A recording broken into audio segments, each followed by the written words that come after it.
The Social Media Survivalist: Why Online Advice Will Get You Killed.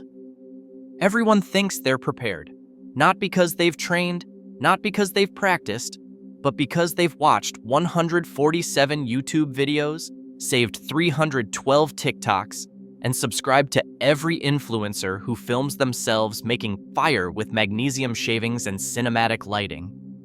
Welcome to the modern plague, the social media survivalist. The person who confuses content consumption with competence. The person who thinks, "I've seen it done," is the same as, "I can do it myself." It's not. And in a disaster, that gap isn't just embarrassing, it's lethal. The online expert problem. Social platforms reward the exact opposite of what real survival requires.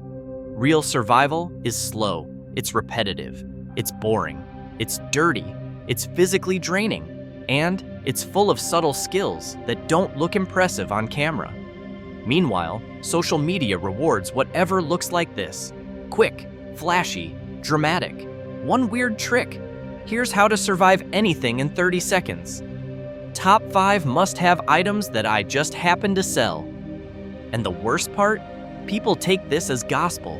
They memorize untested techniques. They parrot advice they've never applied. They build emergency plans based on what looked legit online. You know what else looked legit? Those cooking videos where people crack 70 eggs into a bucket like it's normal behavior. Online realism is not real reality. The dangerous confidence spike. The more survival content people watch, the more they think they're ready.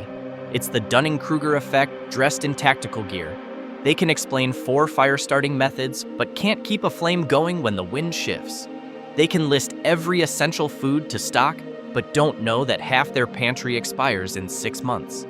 They carry a tourniquet, but have never practiced applying one on a moving limb under stress in the dark with shaking hands. They've watched the tutorials, they've taken the screenshots, they've saved the threads. But knowledge isn't capability, awareness isn't training, and watching isn't doing. Social media turns everyone into a confident spectator, but spectators don't survive. Practitioners do. The algorithm doesn't care about you. Here's something uncomfortable. The platforms you trust for survival advice are designed to keep you scrolling, not surviving. The algorithm isn't filtering for truth, it's filtering for engagement. And what gets engagement?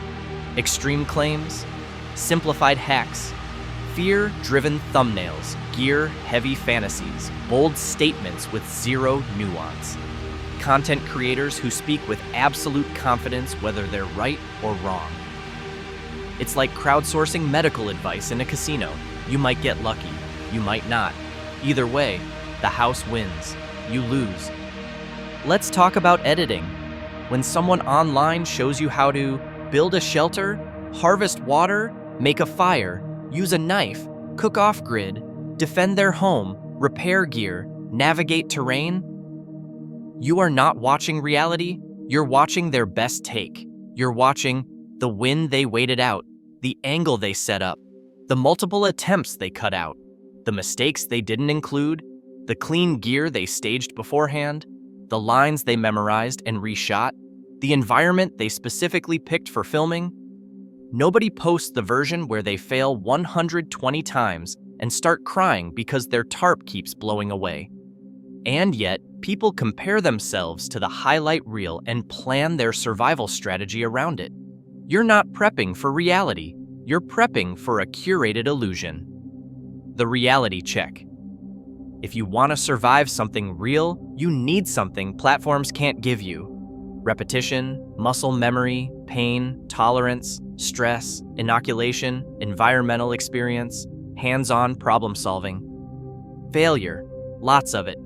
Actual instructors, actual conditions, actual consequences. You can't download grit, you can't bookmark resilience, you can't stream capability. Real skill happens away from the camera. How to break the social media survival spell. You don't have to swear off the internet, you just have to treat it like what it is, a reference, not a replacement. Here's the antidote. 1. Learn the basics in person. Take real classes with real instructors who can correct your technique. 2. Practice before you need it. If you have gear you've never used, you don't have gear, you have props. 3. Stress test yourself. Cook a meal without power. Spend a night with no climate control. Walk 5 miles with your pack. Try your backup plan when things aren't ideal. 4. Validate every online claim. If a video says something works, go outside and test it. You'll be surprised, sometimes horrified, at what doesn't translate to reality. 5. Unfollow the performers. Anyone selling fear or certainty is not your teacher. Follow the ones who show failures, context limitations, and nuance. They're rare, but they exist. Survival isn't cinematic. It isn't optimized. It isn't algorithm-friendly. It's dull, gritty, exhausting, repetitive work. If you're relying on social media for your survival plan, you're preparing for entertainment, not emergencies. You don't need more content. You need more competence. Stop scrolling. Start practicing. Because in a real crisis, nobody's coming to hit play for you.